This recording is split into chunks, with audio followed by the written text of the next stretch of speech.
Hey, guess what? Today's the Daily Dose, and this is my pal BJ, and we're going to get to talking about the story, as it were. He's written a blog which you can check out here. The link is below in the notes, and the name of it is "The Ordeal of Ending Parkinson's Disease." Now, you take me to what we didn't cover so far. What do we miss? What do we have to make sure people know about this?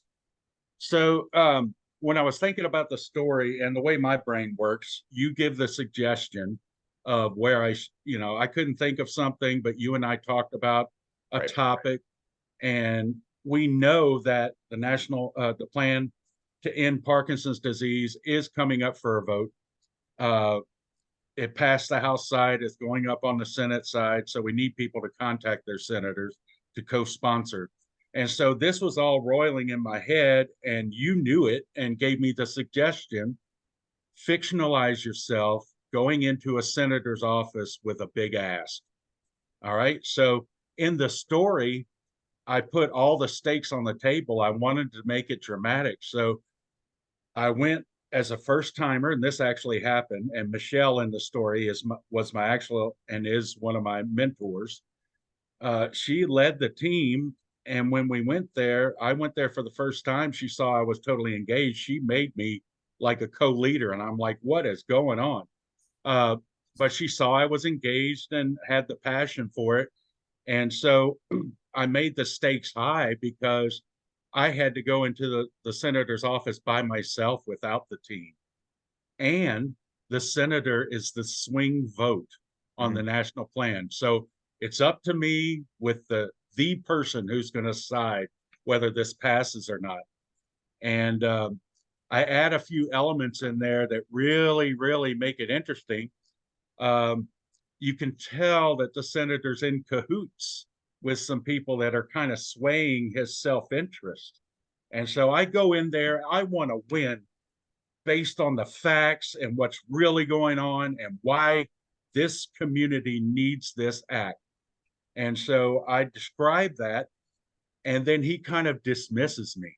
So then I have, before I realize it, I I pull out this grenade and throw it at him, and it causes a big disruption. That's a Uh, metaphor, by the way. That's a metaphor. so I Yep, lobbed that story. grenade, and I didn't realize it, but you always preach about steal like an artist. Yeah. And so after, if you go back and read it, you can see it's Andy going in to talk to the warden.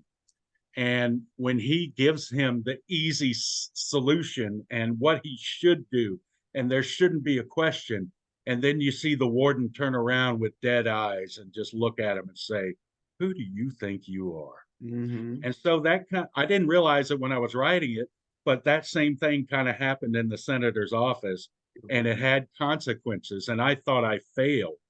And so the whole journey is about what's at risk, doing what you can to make sure it happens. And then, I added the element: I thought I failed, but in the end I won. And Yeah. so, and I carried all these people on my shoulders. So it's almost the superhero story too. Yeah, and that's the lovely thing is, when we can grab all these pieces of successful, meaningful artwork that's out there, and there's that term "steal like an artist," Austin Kleon, the author of that movement and book series. The idea is that that's what all of us do artistically anyway. We can't help but grab from what we like, right? And we don't ever just do it exactly as it was. We remix, we put our thing on it, we reshape it and reframe it. That's what our brains are meant to do. So it's a natural process, right? So yeah, seeing this, I didn't see that in the first framework reading of it, but as soon as you said it, I said, oh, now I see it. Yeah. And so that's great. That's a perfect example, because I know creativity frightens a lot of people. They think, oh, geez, it's such a tall order and I'm not creative, and, I don't know where to go with this.